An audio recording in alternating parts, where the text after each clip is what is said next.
Hello everyone दोस्तों, कैसे आप सभी लोग। द पॉलिटिकल मास्टर में आप सभी का स्वागत है। दोस्तों, जैसे कि आप सभी को पता है कि सीबीएसई द्वारा सेकेंड टर्म एग्ज़ाम को लेकर सैंपल पेपर जारी कर दिया गया है, जो कि दोस्तों मार्च अप्रैल में होने वाला है। तो दोस्तों आज इस वीडियो में हम हिंदी का जो सेकेंड टर्म का सैंपल पेपर है, द्वितीय सत्र का हिंदी ए यानी कोड 002 का हम चर्चा करने वाले। तो प्लीज़ इस वीडियो को एंड तक देखिएगा। यदि आप हमारे चैनल पर नए हैं तो चैनल को जरूर सब्सक्राइब कर लीजिए, बेल आइकन को प्रेस कर लीजिए दोस्तों। तो चलिए दोस्तों इस वीडियो को शुरू करते हैं। तो यहाँ पर देख सकते हैं दोस्तों, जो हिंदी का प्रश्न पत्र है वो निर्धारित जो समय है वो है कितना, 2 घंटा। पूर्णांक है यानी जो total number maximum marks 40 number का जो आपका पेपर आएगा दोस्तों। और यहाँ पर दोस्तों आप देख सकते हैं कि सीबीएसई ने जो निर्देश दिए हैं, सो सभी प्रश्न अनिवार्य हैं। यानी इस प्रश्न को सीबीएसई ने इसमें सभी क्वेश्चन अनिवार्य करना है दोस्तों। प्रश्न पत्र को 2 भागों में बांट दिया गया है और यहाँ पर सीबीएसई ने दोस्तों मेंशन कर दिया है कि यथासंभव सभी प्रश्नों के उत्तर क्रमानुसार ही लिखिए। ऐसा नहीं है, ऐसा होता ना कि भी हम क्वेश्चन को आगे पीछे कर कर लिख देते थे, बट सीबीएसई ने यहाँ पर मेंशन कर दिया है कि संभव है तो क्वेश्चन को जो है क्रम अनुसार ही लिखें, आगे पीछे करके ना लिखें। अगर आगे पीछे हो जाए तो कोई बात नहीं, बट कोशिश यही रहनी चाहिए कि जो क्वेश्चन आप अटैम्प्ट करें वो क्रम अनुसार अटैम्प्ट करें, ठीक है। सो लेखन कार्य में स्वच्छता का विशेष ध्यान, जो आपकी राइटिंग लेखनी जो सही होनी चाहिए दोस्तों, यहाँ पर ये भी मेंशन कर दिया गया है। बहुत बड़ी चीज़ ये भी है। खंड का में कुल 3 प्रश्न हैं। दिए गए निर्देशों का पालन करते हुए उनके उप प्रश्नों को उत्तर दीजिए। खंड का में कुल 4 प्रश्न हैं। सभी प्रश्नों के 7 विकल्प दिए गए हैं और निर्देशानुसार विकल्प का ध्यान रखते हुए 4 प्रश्नों को उत्तर दीजिए। तो यहाँ पर 2 भागों में बांट दिया गया है। तो खंड का पाठ्य पुस्तक व पूरक पाठ्य पुस्तक से क्वेश्चन पूछा गया है। प्रश्नों के उत्तर 25 से 30 शब्दों में लिखना है दोस्तों, और प्रत्येक प्रश्न जो है दोस्तों 2 नंबर का है।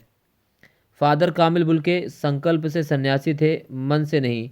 लेखक के इस कथन के आधार पर सिद्ध कीजिए कि फादर का जीवन परंपरागत सन्यासियों से किस प्रकार अलग था।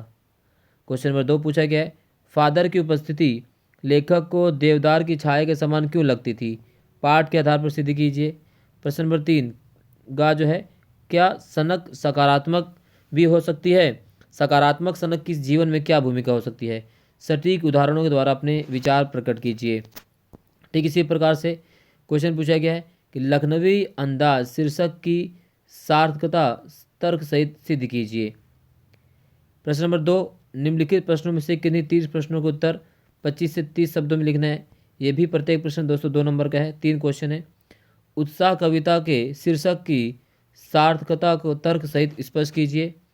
इस सत्र में पढ़ी गई किसी कविता में फागुन के प्राकृतिक सौंदर्य का वर्णन किया गया है, उसे अपने शब्दों में व्यक्त कीजिए।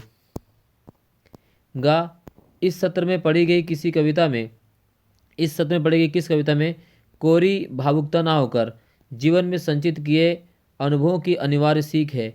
कविता के नाम के साथ कथन की पुष्टि के लिए उपयुक्त तर्क भी प्रस्तुत कीजिए। घा इस सत्र में पढ़ी गई किस कविता की अंतिम पंक्तियां आपको प्रभावित करती हैं और क्यों, तर्क सहित स्पष्ट कीजिए। ये इस तरह से दोस्तों क्वेश्चन पूछा गया। प्रश्न नंबर 3 2 प्रश्नों का उत्तर लगभग 60 शब्दों में देना है और प्रत्येक क्वेश्चन 3 नंबर का है। माता का आंचल पाठ में वर्णित बचपन और आज के बचपन में क्या अंतर है। क्या इस अंतर का प्रभाव दोनों बचपनों के जीवन मूल्यों पर पड़ा है। तर्क सहित स्पष्ट कीजिए। जॉर्ज पंचम के नाक पाठ में निहित व्यंग को स्पष्ट करते हुए बताइए कि मानसिक पराधीनता से मुक्ति पाना क्यों आवश्यक है। गा नदी, फूलों, वादियों और झरनों के स्वर्गिक सौंदर्य के बीच किन दृश्यों ने लेखिका के हृदय को झकझोर दिया। साना साना हाथ जोड़ी पाठ के आधार पर उत्तर दीजिए। इस तरह से ये आपके जो 20 नंबर का आपका जो क्वेश्चन है वो है आपके पाठ्य पुस्तक व पूरक पाठ्य पुस्तक से क्वेश्चन पूछे गए हैं। पाठ जो खा है यानी खंड खा वो रचनात्मक लेखक खंड है। निम्नलिखित अनुच्छेदों में से किसी एक विषय पर संकेत बिंदुओं के आधार पर लगभग 150 शब्दों में अनुच्छेद लिखना है। कोरोना काल और ऑनलाइन पढ़ाई, संकेत बिंदु यहाँ पर दे दिया गया दोस्तों। ठीक इसी प्रकार से मानव और प्राकृतिक आपदाएं, किसी एक बिंदु पर आपको लिखना है अनुच्छेद। और तीसरा जो है सड़क सुरक्षा, जीवन रक्षा, इन 3 अनुच्छेदों में से किसी एक पर आपको अनुच्छेद लिखना है संकेत बिंदु का प्रयोग करते हुए। इसी प्रकार से प्रश्न नंबर दोस्तों जो है 5 आपकी चचेरी दीदी कॉलेज में दाखिला लेना चाहती है, किंतु आपके चाचा जी आगे की पढ़ाई ना करवा कर उनकी शादी करवाना चाहते हैं। इस बारे में अपने चाचा जी को समझाते हुए लगभग 120 शब्दों में पत्र लिखिए। अथवा आपके क्षेत्र में सरकारी राशन की दुकान का संचालक गरीबों के लिए आए अनाज की कालाबाजारी करता है और कुछ कहने पर उन्हें धमकाता है, उसकी शिकायत करने हेतु लगभग 120 शब्दों में जिलाधिकारी को पत्र लिखे। तो पत्र 205 नंबर का आएगा, अनुच्छेद भी 5 नंबर का आएगा। प्रश्न नंबर 6, आपको अपना फ्लैट किराए पर देना है, इसके लिए लगभग 50 शब्दों में एक आकर्षक विज्ञापन तैयार कीजिए। तो विज्ञापन भी आएगा। अथवा आपकी दीदी ने संगीत कला केंद्र खोला है, इसके प्रचार प्रसार के लिए लगभग 50 शब्दों में एक आकर्षक विज्ञापन तैयार कीजिए। ख, सामाजिक संस्था सवेरा के नशा मुक्ति जागरूकता अभियान के लिए लगभग 50 शब्दों में एक आकर्षक विज्ञापन तैयार कीजिए। अथवा बहुत कम कीमत में स्मार्टफोन बनाने वाली कंपनी के लिए लगभग 50 शब्दों में एक आकर्षक विज्ञापन तैयार कीजिए। अथवा प्रश्न नंबर 7, राष्ट्रीय प्रतिभा खोज परीक्षा में पहला स्थान प्राप्त करने पर अपने मित्र को लगभग 40 शब्दों में शुभकामना संदेश लिखी। ये 2.5 नंबर का है दोस्तों। अथवा साहसिक कार्य के लिए बाल वीरता पुरस्कार से सम्मानित होने वाले अपने मित्रों को लगभग 40 शब्दों में बधाई संदेश लिखिए। केरल के निवासी अपने मित्र को ओणम के अवसर पर लगभग 40 शब्दों में एक बधाई संदेश लिखिए। अथवा भैया भाभी की पहली वैवाहिक वर्षगांठ पर लगभग 40 शब्दों में एक शुभकामना संदेश लिखिए।